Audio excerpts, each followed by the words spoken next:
Thanks to his work as a correspondent on The Daily Show, guest spots on 30 Rock, and his status as a Second City alum, local actor Bob Wiltfong is building an impressive career in comedy. Well, you can add to his resume his latest role as a stay-at-home dad. The start of a new day here at the Wiltfong abode, morning, and we're doing our usual morning routine.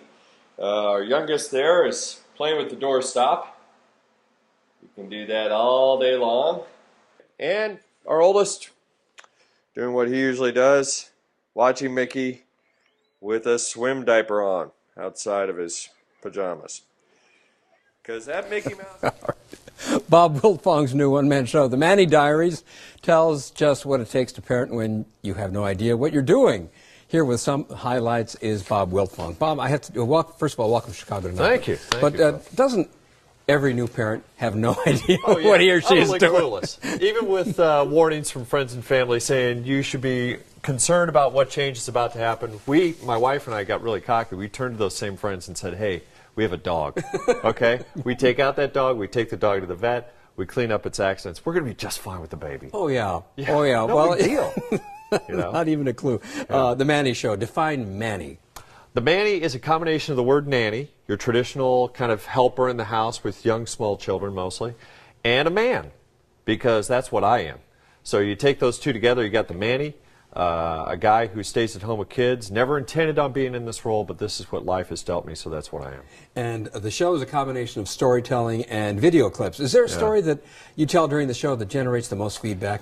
Yes, there is, Phil. There's one that gives you a pretty good glimpse. For those of you who are not parents out there, you may have a tough time relating with this, but those who are parents, I'm sure this rings a bell, if they're really honest with themselves.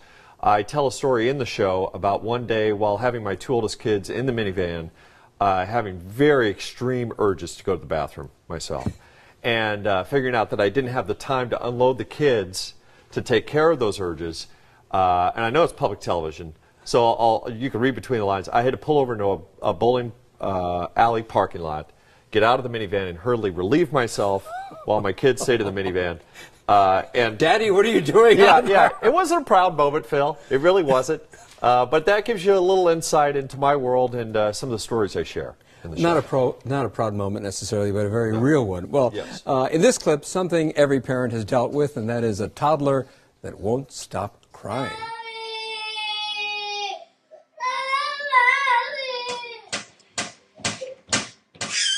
This post is directed towards my daughter 20 years from now. Honey, I want you to know that I accept your apology. One day she will get an apology, but in the clip you talk about how you've been, no matter what you do, she keeps trying on the clip, you keep trying to comfort her, and no dice. Yeah, she's in the middle of a terrible twos. That's our middle child, our only girl, and everything you've heard about terrible twos is absolutely true. Our bad behavior continually amazes us, Phil. She has relieved herself in our jacuzzi hot tub because she said she's afraid of the potty. I don't know what's going on in her head, but she's done that.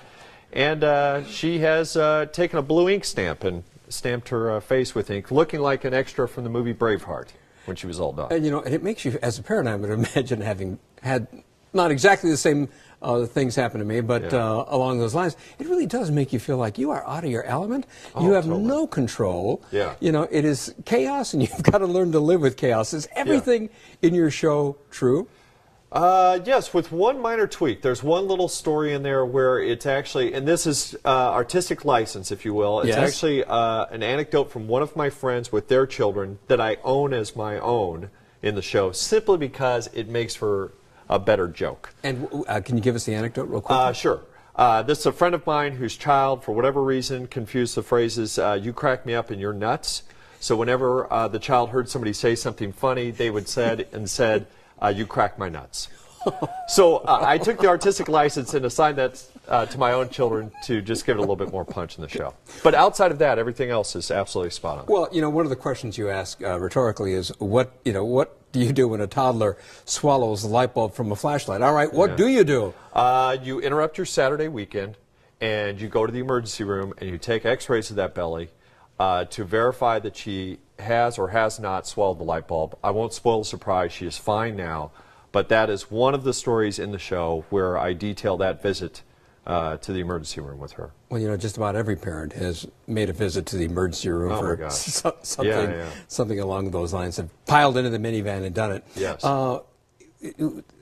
A lot of improvisation with your kids, and you went to Second City, and for example, that clip that we saw of you sort of interacting with your daughter as she's screaming off to the side, your improvisational skills come into play. Yeah. You know, as a comedian, but also as a parent, I would imagine. Yeah, and as a former TV news guy, I worked in local TV news for 10 years as well. At one point, had an eye on your job, Phil. I really did. I really did. But no, that all comes into play. These little web videos that come into the show are basically kind of glorified stand-ups, if you will, in the TV news business, where you talk to camera. And you're using you use your son as a straight guy there. Oh yeah, he's a great straight man. And that clip was tell us what that clip was about. It has to do with the use of a word that a phrase that was also forbidden in our house. Oh really? Okay. Shut up. Yes, shut up, spelled S-H-U-T-U-P in front of the children, and our son cannot say that in our house. So to give him an outlet, my wife and I have given him two substitute phrases, one being whip it and shut the door, that he takes great pleasure in saying. That is him being a naughty boy when he says whip it or shut the door. So you've given them an alternative phrase that he can use when he needs to tap into that. Exactly. When he looks at me in the middle of a timeout and he really wants to describe his feelings, he can say whip it, Daddy, or shut the door, and I know he's serious. He means business. Once, when our kids were that age, they also were not supposed to use the shut up phrase. And one of my children overheard, saw that I had heard, I can't remember who it was, they said, shut up. And then when I looked at them, they tried to recoup by saying to his sibling, please. Oh, really? Nice. See, that gives you insight into a toddler's mind. It didn't work. Any pushback from your kids when they say, Daddy, turn off the camera, I'm not on the Truman Show? A little bit. They're still so young, Phil. It's a beautiful age because they're really ignorant about what the heck is going on right now. So there hasn't been much pushback yet. If anything, there are times when they're really grumpy and they're up against nap time where they just want to be left alone. But the camera and all that stuff hasn't bothered them yet. You know, there's a lot of, I went on YouTube, there's a lot of clips of you from the time you were on The Daily Show. Have your kids seen you from when you were on The Daily Show? Yeah, they've seen me from The Daily Show, and I've got a current gig with Nationwide Insurance where I've become their spokesperson, so that's kind of all over the place now, too. But here again, they're way too young to really fathom what's going on. So they see Daddy, but they don't understand why Daddy is up there on the screen. And you know, you alluded to the fact that you used to be a local reporter. You were in local news for about 10 years, and then you started doing a comedic version on The Daily Show. Yes. Was there really that much of a difference? Well, you know this. There isn't. Really, it's. And here you are doing local news, straight local news. Doing the straight local news. There is Bob Butler. That was your one of your on-air names. Yes, Bob Butler, News 12, Long Island in New York. My last job in the business, as they say, before going to the dark side of comedy. But yeah, basically doing Daily Show is like all the things that you talk about in the newsroom about stories, but would never go on air talking about. The jokes that go around about certain stories. Is kind of what you're allowed to do at The Daily Show. Well, you've had an interesting career. You were also accepted to law school. You decided not to go to law school. Yeah. Tell me about your flirtation with law. Well, I grew up in Omaha, Nebraska, and for whatever reason in my background, I just felt like pursuing comedy and acting wasn't a viable career choice. It didn't seem tangible in Omaha. So I pursued this journalism because I had an interest in it, but it also seemed like a career choice. But I knew I was getting sick of it, and it really wasn't making me happy. So in my mind... No offense taken. Right, no offense, Phil. You do an outstanding job, by the way. You're a very handsome man. In person and on camera, folks. You're really adorable, too. Thank you. Thank you very much. We'll talk more after we get done with this segment. But anyway, what I did when I was in Wichita, Kansas, which was one of my stops in TV news, I applied to law school, including here in Loyola, Chicago, and Marquette, got accepted to both places. Thank you, Lord. Because I thought, okay, I'll pursue this legitimate career of law now, but then being close to Chicago, I can take the improv classes that I always felt called to do. So you took the road less traveled and now find yourself in comedy. And as you mentioned, we can expect to see you soon as the world's greatest spokesperson in the world. In the world, that's right, for Nationwide Insurance. Bob, look forward to that. All Thank right. you for being here. Yeah, thank you, Phil. Appreciate it. Not at all. And you can see Bob Wiltfong on stage this Saturday in the Manny Diaries, and you can find details on our website, WTTW.com/Chicago Tonight.